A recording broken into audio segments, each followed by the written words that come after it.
एक गांव में सूखा पड़ने की वजह से गांव के सभी लोग बहुत परेशान थे। उनकी फसलें खराब हो रही थी, बच्चे भूखे प्यासे मर रहे थे और उन्हें समझ नहीं आ रहा था कि इस समस्या का समाधान कैसे निकाला जाए। उसी गांव में एक विद्वान महात्मा रहते थे। गांव वालों ने निर्णय लिया उनसे उनके पास जाकर इस समस्या का समाधान मांगने के लिए। सब लोग महात्मा के पास गए और उन्हें अपनी सारी परेशानी विस्तार से बताई। महात्मा ने कहा कि आप सब मुझे एक हफ्ते का समय दीजिए, मैं आपको कुछ समाधान ढूंढकर बताता हूँ। गांव वालों ने कहा कि ठीक है और महात्मा के पास से चले गए। एक हफ्ते बीत गए लेकिन साधु महात्मा कोई भी हल ढूंढ ना सके और उन्होंने गांव वालों से कहा कि अब तो आप सबकी मदद केवल ऊपर बैठा वो भगवान ही कर सकता है।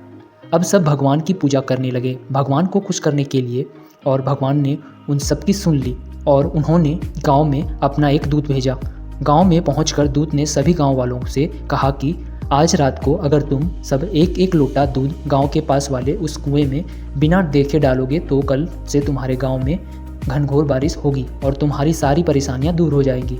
इतना कहकर वो दूत वहां से चले गए।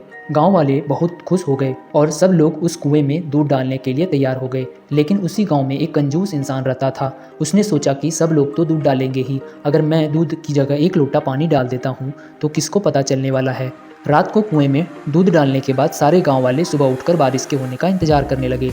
लेकिन मौसम वैसा का वैसा ही दिख रहा था और बारिश के होने की थोड़ी सी भी संभावना नहीं दिख रही थी। देर तक बारिश का इंतजार करने के बाद सब लोग उस कुएं के पास गए और जब उस कुएं में देखा तो कुआं पानी से भरा हुआ था। उस कुएं में दूध का एक बूंद भी नहीं था। सब लोग एक दूसरे की तरफ देखने लगे और समझ गए कि बारिश अभी तक क्यों नहीं हुई, और वो इसलिए क्योंकि उस कंजूस व्यक्ति की तरह सारे गांव वालों ने भी यही सोचा था कि सब लोग तो दूध डालेंगे ही, मेरे एक लोटा पानी डाल देने से क्या फर्क पड़ता है। और इसी चक्कर में किसी ने भी कुएं में दूध का एक बूंद भी नहीं डाला और कुएं को पानी से भर दिया। शिक्षा, मोरल ऑफ द स्टोरी, इस तरह की गलती आजकल हम अपने रियल लाइफ में भी करते रहते हैं। हम सब सोचते हैं कि हमारे एक के कुछ करने से क्या होने वाला है, लेकिन हम ये भूल जाते हैं कि बूंद बूंद से ही सागर बढ़ता है।